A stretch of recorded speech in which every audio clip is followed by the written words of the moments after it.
L'architecture a le vent en poupe ces derniers temps. Le Conseil d'architecture, d'urbanisme et d'environnement et la ville de Déol ont lancé depuis ce matin un forum de l'architecture et du patrimoine.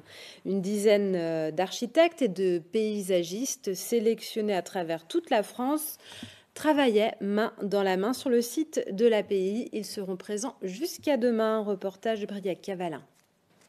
Venu détricher à une vingtaine de kilomètres d'Angers, Mickaël fait partie des 10 participants retenus pour plancher sur l'avenir du site patrimonial de Déol. Un travail sur l'abbaye clunisienne comme il l'avait déjà fait à Baume-les-Messieurs en Franche-Comté.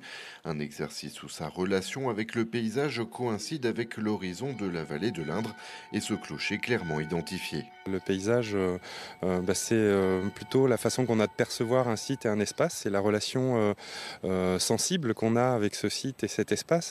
Et donc c'est là-dessus qu'on va travailler. Moi, il y a beaucoup de choses qui m'ont ému sur ce site. Alors, d'une part, le fait qu'il tourne un peu le dos à la ville aujourd'hui alors qu'il en était le cœur et l'origine.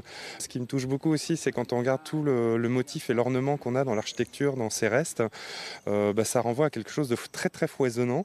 Il y a de l'histoire à écrire. C'est là-dessus que je pense on peut aller réfléchir.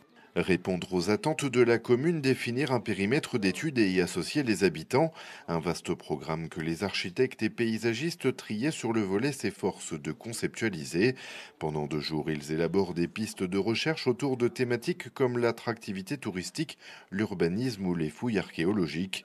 Des éléments clés pour mettre le site en valeur tout en prenant compte des réalités du terrain. À travers nos échanges qui viennent d'avoir lieu, on s'aperçoit que les gens se promènent, mais en découvrant véritablement des fragments d'une abbaye.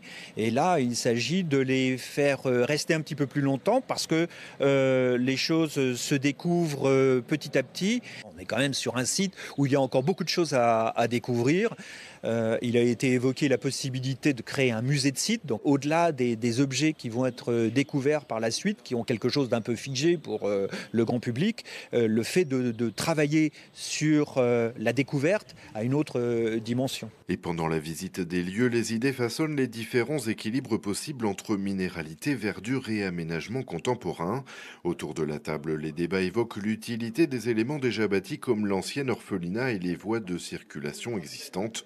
Aucune limite n'est posée pour cette phase créative bien en amont des futures démarches de maîtrise d'œuvre. Un des buts du forum, c'est de laisser travailler pendant les 2 jours où ils sont là les architectes et les paysagistes, de les laisser travailler, d'attendre leurs propositions et après, avec ces propositions, de débattre avec la population sur ces propositions.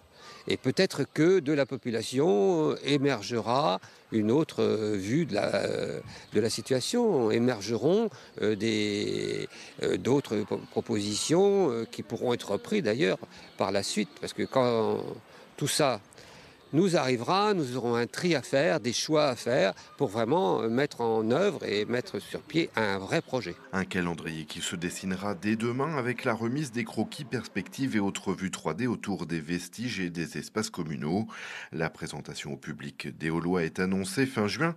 Les options choisies pourraient démarrer d'ici 2 ou 3 ans. Un chantier conséquent qui devrait aboutir à la reconsidération complète de l'intérêt du site.